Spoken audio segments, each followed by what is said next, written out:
a while since we've made a Tacoma video. Yes. And we thought we'd pick the coldest, windiest, snowiest day possible to do that. But it'll be pretty. But the topic we picked is one that's near and dear to us. Yeah, probably the conversation I have the most with my friends and with clients is, how do I figure out where in Tacoma is the right place for me? Like what neighborhood, what house, like how do I figure this out? So you've decided you're either moving, you've been told you're going to relocate. How do you narrow down? And when we're talking about Tacoma, we're actually usually talking about Pierce County. Or as I like to call it, the greater Tacoma area. Which encompasses a lot of different neighborhoods beyond just Tacoma. Yeah. So today we're going to talk about some questions to ask, ways to narrow down where you might want to live. So the thing that the Pierce County neighborhoods have in common is the connection to the water and the mountain. Pretty much wherever you're at, you're going to get a bit of either. But after that, that's where the similarities end, right? Yeah, there's a big variety within Pierce County of homes, of neighborhoods. So what I usually like to start by asking people is, when you think of living in your home, like what is it that you want? Do you want to be able to get up and walk to the coffee shop and the grocery store? Or are you interested in having a house where you can't see your neighbor and you don't mind driving 30 minutes to get to things? Like this county offers the whole spectrum, and that combined with your budget is probably going to determine where you end up more than anything. So let's talk about what it actually costs to live in Pierce County. Right, so right now, the Pierce County median home price is right around $500,000. In Tacoma, it's a little bit less, probably $450,000-ish. But it's important to recognize that compared to Seattle, our neighbors to the north, they're paying $750,000, $800,000 median for a house. So we are comparatively very affordable. A lot of the folks that we have moving here are coming from King County.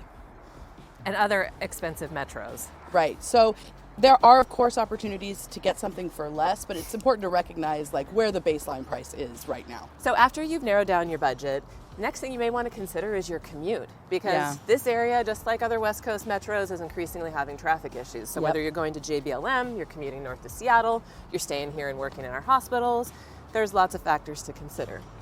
So add that on to you've got commute, you've got budget, and then you've got to figure out lifestyle and the type of home that you want to live in. Exactly. So after you've narrowed down some areas based on your commute, your budget, what else might you be looking at? I think one of the biggest things is people have an idea in their head of what kind of house they want to live in. For some people, that's historic. For some people, it's new construction. And what we know as local experts is that that's going to dictate probably more than you realize the neighborhood that you end up in. Because in all of the city of Tacoma, we have almost no new construction homes. It is a city of historic neighborhoods. We have beautiful Tudors, Craftsmen, but not really the place to get your, you'd go over here maybe. To Northeast Tacoma. Or Puyallup, or Sumner. Or Gig Harbor. Yeah. Those are places that have lots of planned new construction communities that have been built over the last 10, 20 years, right? And so that in itself, if you tell your realtor, what I want is a new construction house on a cul-de-sac and price is an issue, that's gonna really help us zero in on some spots. Or if you're like, oh no, I need a water view and new construction. Maybe down to Point Ruston. Exactly, so this is gonna help us a lot more than something like, I just want a safe neighborhood. So why is it so unhelpful when someone says, I just want to live in a safe neighborhood, just help me find a house in a safe neighborhood? Why is that so unhelpful? Well, because first of all, of course everyone wants to live in a safe neighborhood. No one ever says to us, I want to live in an unsafe neighborhood. It's never happened. But the term itself is highly subjective. Yes. I mean, in terms of what feels safe to an individual or what the priority around safety is. It might be not having a ground level condo or having an attached garage. I mean, it really means different things. So our job is to dig deeper and pull that out and not just stop at that kind of entry level conversation.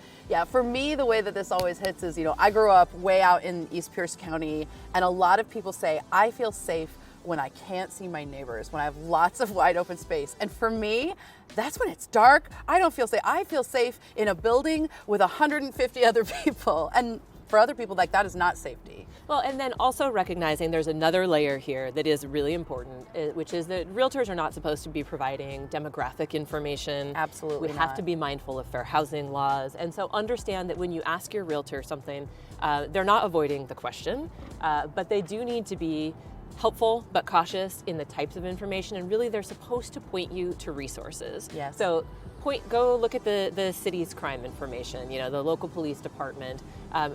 Demographic information is widely available. Yeah. Google. Well, and I think the most important thing is that there is not, sadly, anywhere in Pierce County, nay, anywhere in the country that is crime-free, whatever people's perception of their neighborhood or someone else's neighborhood might be. Like, it just doesn't exist. So looking that information up can tell you what you can expect. Well, and this raises another important point, which is the value of your realtor is not their ability to say, yes, this neighborhood is safe and this one is not safe. The value of a realtor is for them to advocate on your behalf, to protect your interests inside of your purchase and sale agreement, to help you know whether that property is a good value relative to what else is sold nearby. It's a lot of things that often we're not thinking about because this is sort of the easiest thing to grab onto.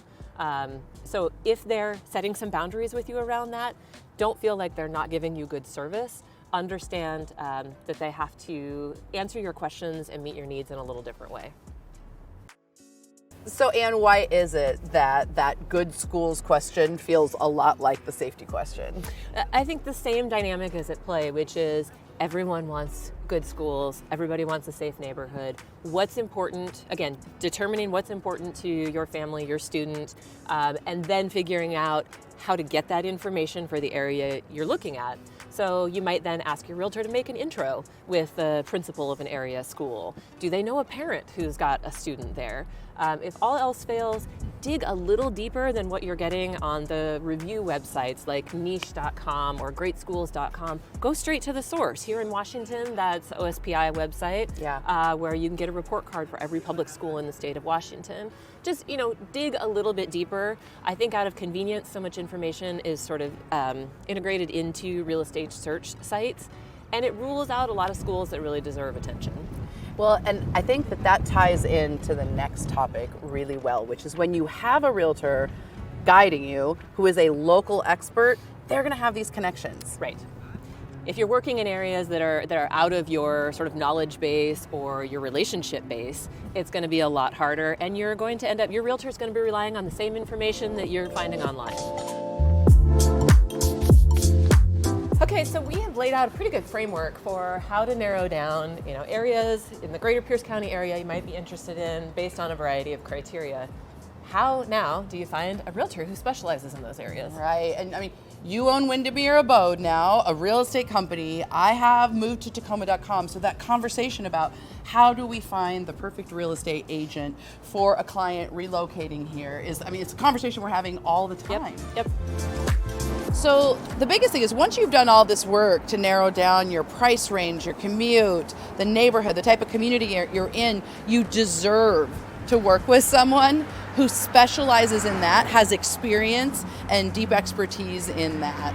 Because, really, buying waterfront, for example, is a very different experience from, say, a new construction or even a condo property. Absolutely. They have different processes that go with them, and different communities have nuances that are equally important.